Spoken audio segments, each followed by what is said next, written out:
everyone, I'm Allie Buchman with the Potomac Bead Company, and I'm going to be doing this sweet little earring for you today. The nice thing about this earring, even though it's on the larger side, it holds its shape really, really well and stays together really nicely. Sometimes when you get bigger earrings, they get a little bit floppy when you work with the seed beads. This is the Asëa earring, and that is Elven for leaf, so I thought it kind of looked like a leaf and went with that. For this project, you're going to be needing a number of different beads. In the center here is featured our faceted round trio bead. The round trio bead is a 6mm bead that has 3 holes in it, and we're going to be using that to help us to create this design. If you need any of the materials for this design, you can actually check out PotomacBeads.com, and we'll be able to get you all of those. There'll be a list and a drop-down menu here on the left-hand side to get any of the products that are used in this earring. You can also print out that list or go to the description and the Show More button. That'll give you the full details and the links for the video as well for the different materials. You can print that out and take it to your local Potomac Bead Company store if you are so lucky enough to be near one. In addition to our round trios and the 2 round trio colors, I'm using the Crystal Capri Gold color, and it just has kind of that nice little bronze tint on half of one of size. For the earrings, you're going to need 2 of those faceted round trio beads. Around the center of the faceted round trio, we are kind of highlighting it with some mini duo beads. So there's mini duos that go all along the sides. The mini duo bead, if you're not super familiar with it, it's very much like the super duo, but it's basically a shrunken version of it.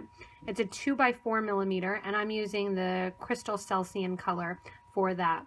Altogether, you are going to use 24 mini duos, 12 for each earring. So you'll have plenty in one tube. You can make multiple pairs of earrings. When it comes to the seed beads then that are required to create the earring, I'm going to be using 11s, 8s, and 15. So I'm kind of using all the sizes that I normally use, going from the 15 all the way up to the 8.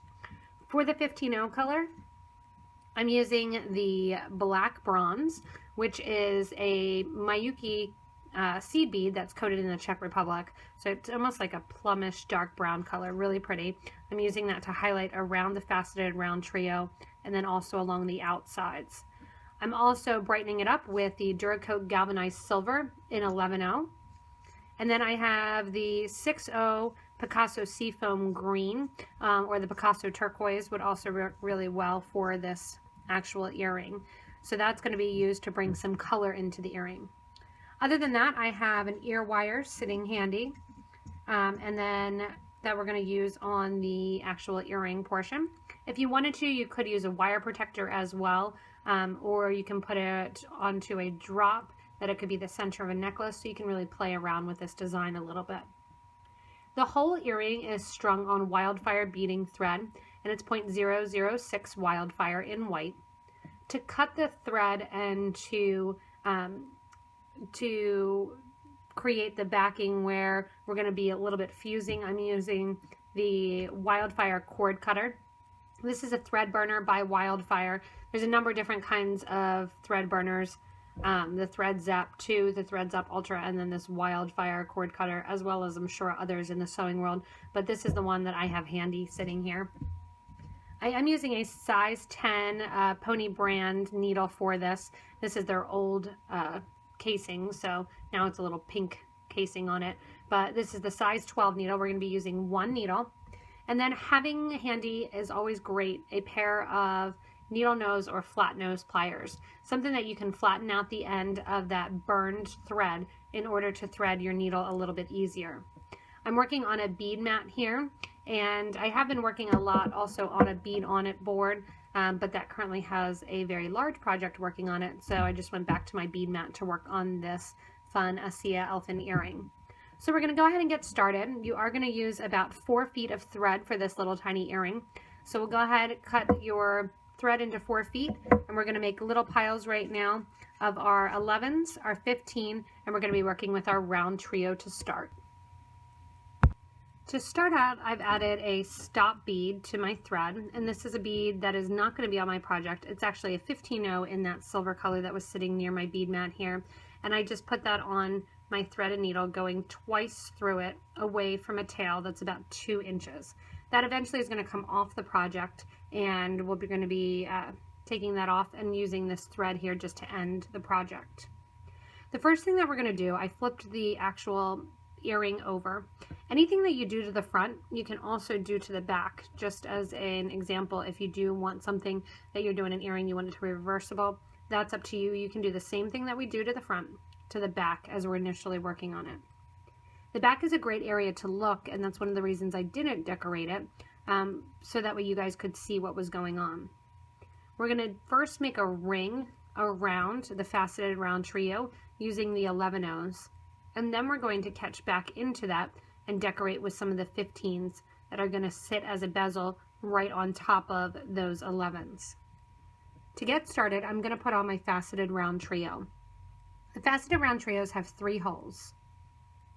With those 3 holes, the reason that it actually has a center hole is because that it needed to have a center hole to get cut. So that's actually the only reason that it has a center hole. I'm going to be ignoring that center hole. You're going to go into one of the outside holes and take your needle right through. And what we're going to do is add 3 of our 11/0 seed beads.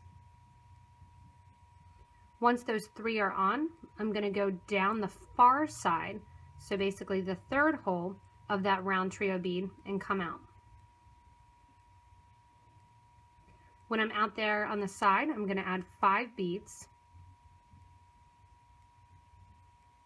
And then I'm going to go around the round trio so that the beads stay on the side. I'm coming out of the top hole. I'm going to go into that bottom of that same hole.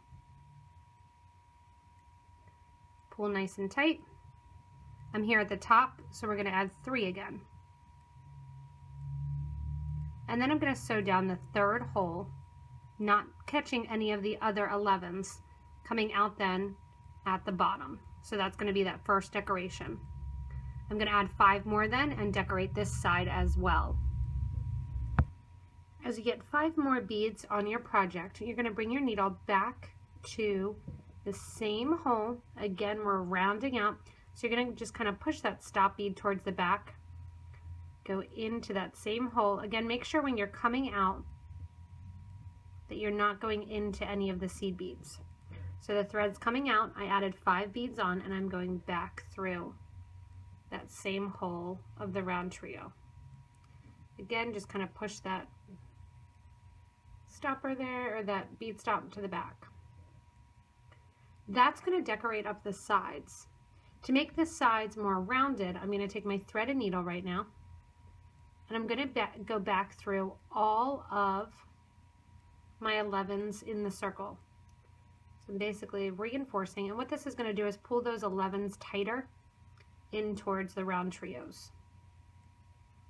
So I'm sewing the whole way across now, all of those 11/0s. The nice thing with the round trio, because it does have those holes to the side, unlike a bead that just has 1 hole, these are going to stay to the side and not kind of round from one side of the round trio to the other. Once I have gone through all of them, you want to make sure that you go back through the first one that your thread was coming out of. That's going to group that last little bead there. Pull that nice and tight, and that's going to pull those beads right around the faceted round trio. Once you have that little stud there with the faceted round trios and the 11/0s going around it, we're going to go back to the top here. What I want to do is find out where those 3 beads are that the thread is coming out of the top of the round duo. I'm going to circle around and get back to that point and come out the very last of those 3 beads. The reason I want to come out those 3 beads and I want to stay to those is that's going to start my round here. Also, the faceted round trio, because it is cut, it's not perfectly rounded. It's a tiny bit oval shape. So I want to try to keep my pendant here, or my earring here, so that the holes of the round trio sit vertical up and down. When I'm coming out of those 3 beads, I'm going to start decorating the top with my 15 O's. To get started on that, I'm going to grab 4 of my 15s and I'm going to sew again back through those 3 11s, almost in a ladder stitch form.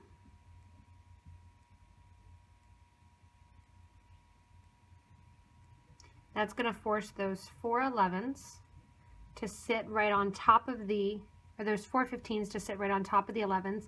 I'm going to push them down with my fingers so that they sit on the side. I'm going to take my needle and thread back through those 4. Again, almost in that ladder stitch form. And my needle is going to come out those 4 beads.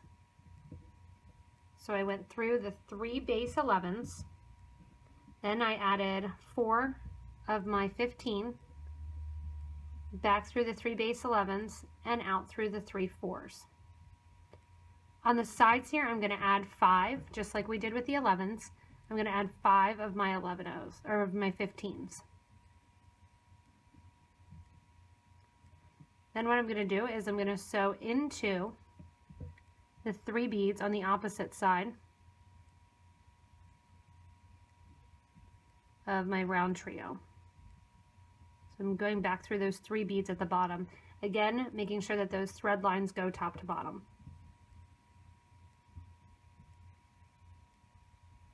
Those will then sit right along the side. I'm going to add 4 more beads. And I'm going to sew back through that 11 in that same ladder stitch version.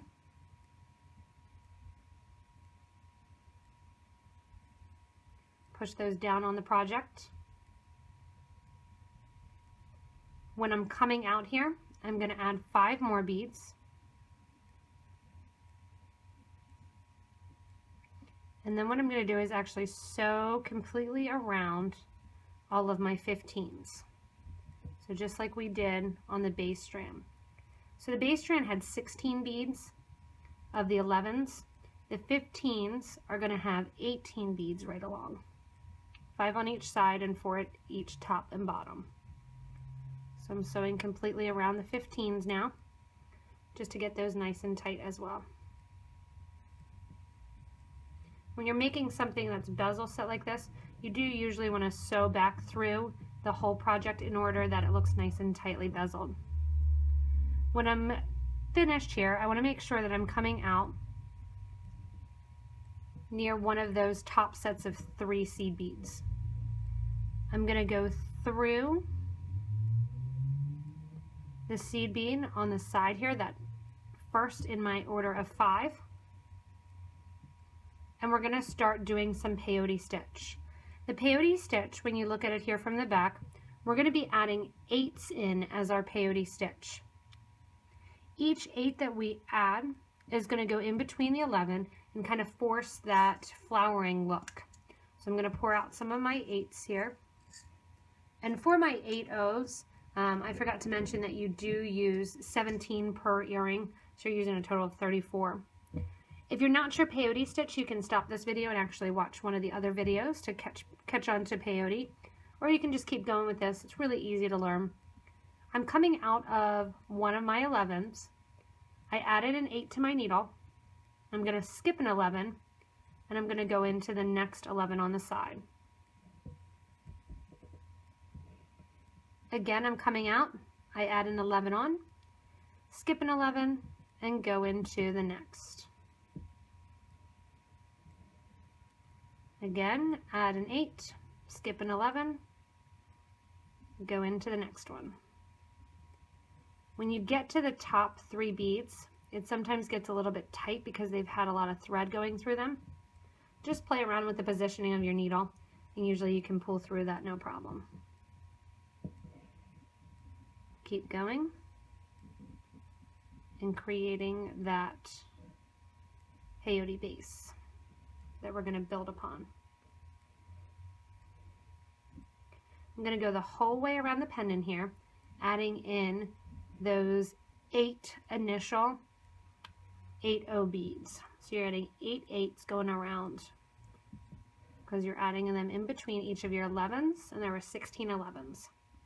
So the base row of 11s has 16. We're adding 8 8s now for our next row, basically, of peyote.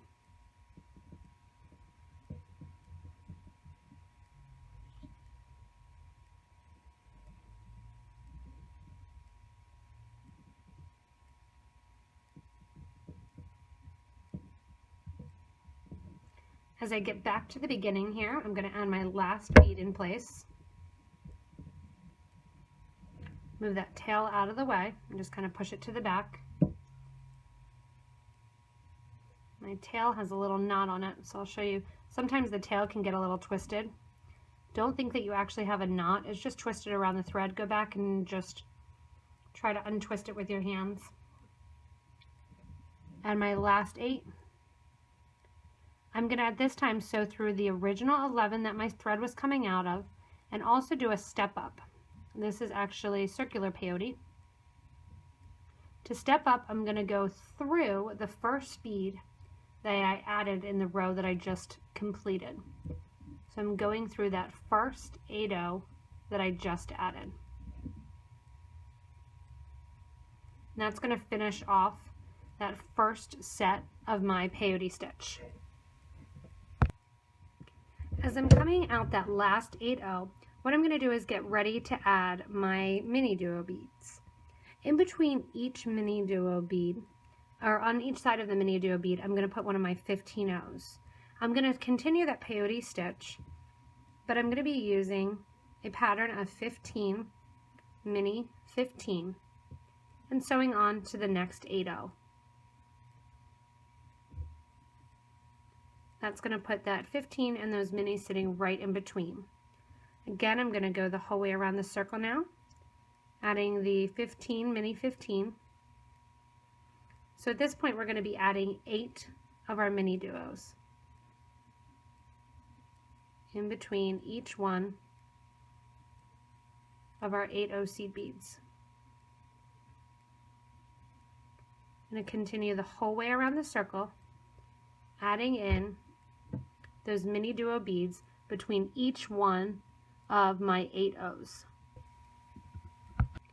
So I've come around full circle and I'm getting ready to add in my last set. When I do add in my last set, I'm going to go through the last of the 8s, as well as the 15 and the super duo that I put on at the very beginning of this row. I'm going to step up in the circular peyote to my next row by going on the outside of this mini duo bead from the bottom hole to the top hole, reversing the thread, which is going to put a little bit of thread right there on the side of the mini. Because I am using the white thread and it's a light crystally brown bead, you're really not going to see it much at all. When we go around to our next set here, what we're going to be doing is building in some of the sides and adding some of the super duo, more of the mini duos on the bottom here, but we're not actually going to be adding any on the sides. That's what it's going to create that leaf shape to it. Additionally, as we go along here, I'm going to be adding 4 more of my mini duo beads. So you're only going to need 4 more minis on your mat. The rest can go away. As I'm creating, I'm going to keep an eye on those beads and how the holes go as well, trying to get it again to sit kind of on that angle. If you lose track, honestly not a big deal. You're going to create that leaf effect, that rounded effect as we work with it. For the first 2 seed bead passes, I'm simply going to add here on the sides, I'm going to be adding some 11s, and I'm going to be adding some of my 8s and 15s and kind of connecting on. Once I do that on one side, I'm also going to do it on the other with having just 5 of my 15-0s on the side. My thread is coming out the side here and out of one of those mini duos. So I'm going to start with the easy one, adding 5 of my 15s. I'm going to go from that first hole of the mini duo to the next hole of the next mini duo. So it's just going to look like 4 right along on the side of the piece. I'm then going to build up those sides a little bit, and we'll do that as we go further around. Now what we're going to do is an 11, an 8, an 11, and a 15. That's going to be right here along this side. I'm going to go through my next mini and come out. So we're just going from mini duo to mini duo, adding them right there along this side as we work. To add another mini duo in place, as we're at the bottom here, I'm going to add an 11, a mini, an 8, a mini, and an 11. So through the next mini duo in line, and that gets the bottom portion. Oh, got an extra bead there. That's going to get the bottom portion designed in your project. Once I'm coming out that, it's basically repeating that same pattern that you just did. So as I'm on the side here, this is going to be the bottom of the earring. I'm going to repeat this backwards. So I'm going to put on the 15 first, then the 11, then the 8, then the 11. So through the next of my duos there, I'm just going to push that tail out of the way. And as I sew through the next 11 then, or the next duo, that's going to bring me to the side where I'm going to add 5 more of my 15s. And sew through the next super. Once you're through there, we're going to repeat that same process that we just did opposite. So it's going to be the 11, 8, 11, 15. So through the next of the minis. When I get to the top here, I'm going to repeat the same pattern that I did below, which is 11, duo, 8, duo, 11. That then goes through the next of my mini duos. And you can see how it's starting to take form here now, and we're going to be able to achieve that angled effect. To complete this, I'm going to finish off the side with my 15, going backwards so you can look from one side to the other. 15, 11, 8, 11. When I'm done that, I'm going to come through my next mini duo, and I'm going to also go through one of my 15-0 beads. And that's how my thread is going to end that pass. To continue the next pass, I'm going to be adding 3 more of my 15s, and that's going to get this edge here that looks almost triangular with the 15s. I'm going to skip over 3 of the 15s that are on the bottom row and go into that 5th 15. So I'm coming out the first, I add 3, and I go into the 5th. At that same time, I'm going to go back through the mini, the 11, the 8, and the 11 down the side, with my needle coming out right after the 11.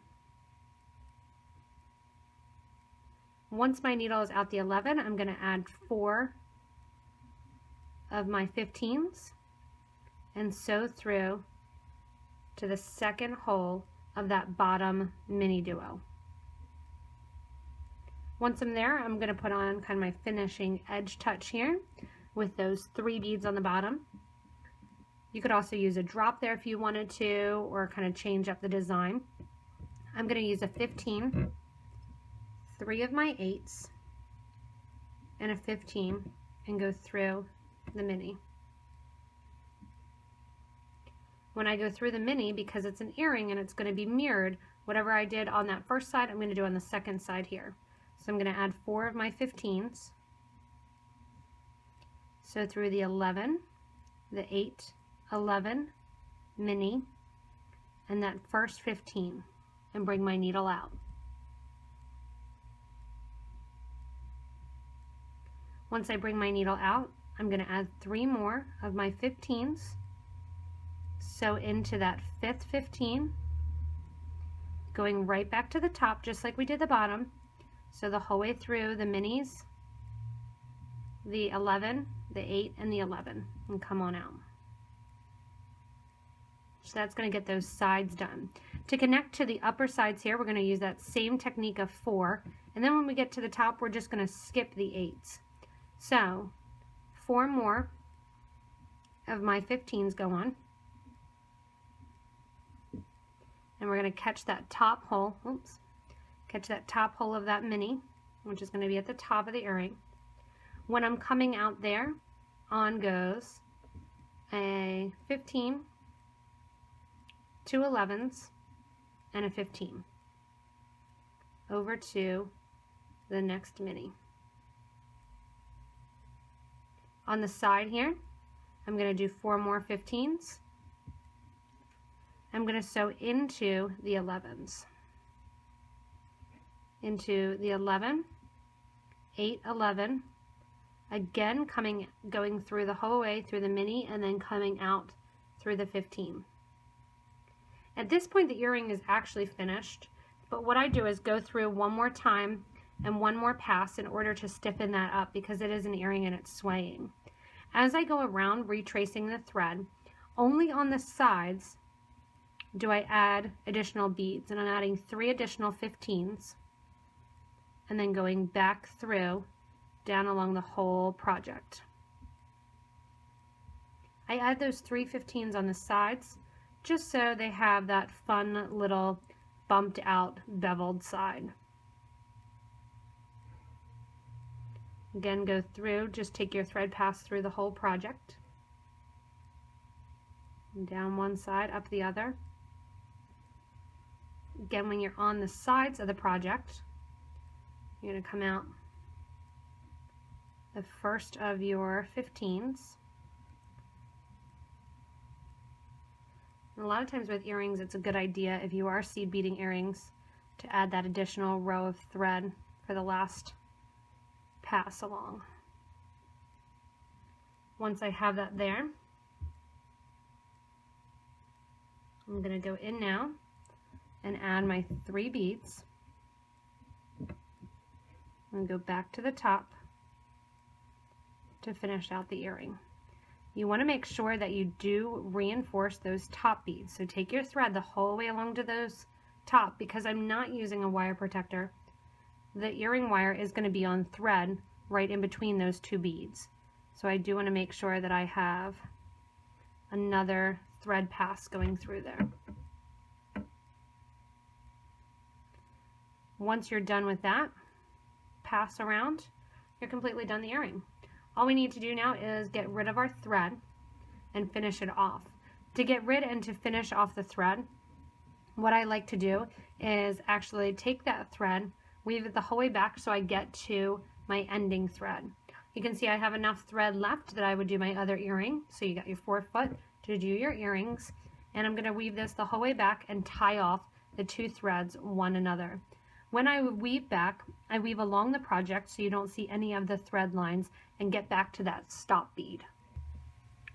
So I got my threads right back to the same position, moving that stop bead out of the way.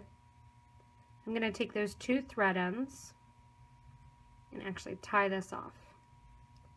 If you would want to do a bracelet, because the 8s have a little bit of a bigger hole, you could do a bracelet where you create a number of these little leaf pieces here, and instead of doing the 11 at the very end on the top, just do another 3 of your 8-ohs.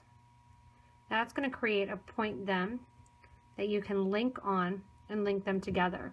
Even if you wanted to, you could actually, as you're creating, link on to the last one, adding that 3 there at the top and at the bottom. That'd be a really pretty addition for a necklace or for a bracelet as well. I'm going to go in now that I have those knots, and I'm going to burn down my thread ends. I'm going to pull my threads to make sure those knots are in there nice and tight. This is the back of the earring. Again, if you did want to bring your needle out and do the back side as well with the 15s, you could have done that. Just some ideas for you guys. I have enough needle and thread now that if I needed to do my second one, I would have enough. I'm going to go in and I'm just going to burn down those thread ends. If I have a thread color that really sticks out, I will sometimes glue it and burn it down a little bit shorter. Now that I'm done and that's all burned down, last thing to do is open up my ear wire by sliding to the side, slide it into my earring here, and just work it between those two beads. Close it up. If you wanted to, again, you could have used a wire protector right there at the top. All you would have done is skipped the beads on the top and used the wire protector. There I have the beads completely done for those awesome Asëa elfin earrings. They look really great on. I actually was playing around making them. There was a number of different versions of them that I made, but this one really sat perfectly together, wore well, and actually when you're wearing them, they stay nice and stiff rather than kind of bubbling one side or the other, so that when you do wear them, you don't have to worry about them puckering or turning on themselves. Thanks a lot, everyone, for watching. Have fun, really a lot of fun making these. A lot of times when I'm designing, start with an earring. If you like it, move it and go into a bracelet with it. Like I said, I might have to do a bracelet now with linking these together. If you do need any of these materials for this design or for any of our other designs, you can visit PotomacBeads.com. Go back to the beginning of this video or right underneath the video in the description. If you press the little show more, that'll give you a link to the materials so that you can purchase them online from me as well. If you need to, you can always check out the rest of our YouTube videos if you get stuck on anything. Also subscribe to this channel, and that way you'll get regular updates for new product information, new videos that we do, updates on the different stuff that's going on with Potomac Beads as well. Thanks a lot for watching, everyone, and have fun creating and designing these Asëa earrings.